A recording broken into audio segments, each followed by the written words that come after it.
देख रहे हैं तेलंगाना समाचार। గణేష్ నిమజ్జన వేడుకలను ప్రశాంతంగా నిర్వహించాలని కోరుతూ మానకొండూరు చెరువును మానకొండూరు నియోజకవర్గ శాసనసభ్యులు డాక్టర్ కవ్వంపల్లి సత్యనారాయణ అధికారులు స్థానిక నాయకులతో కలిసి పరిశీలించారు.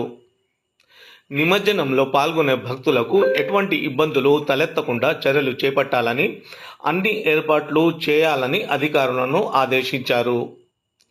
వరంగల్ కరీంనగర్ ప్రధాన రహదారిపైన సామాన్య ప్రజలకు ట్రాఫిక్ ఇబ్బందులు కలగకుండా, ఎటువంటి అవాంఛనీయ ఘటనలు జరగకుండా పోలీసులు అన్ని ఏర్పాట్లు చేయాలని తెలిపారు. వారి వెంట municipal DE, AE, MRO, CI, MPDO, MPO మరియు కాంగ్రెస్ నాయకులు, కార్యకర్తలు పాల్గొన్నారు.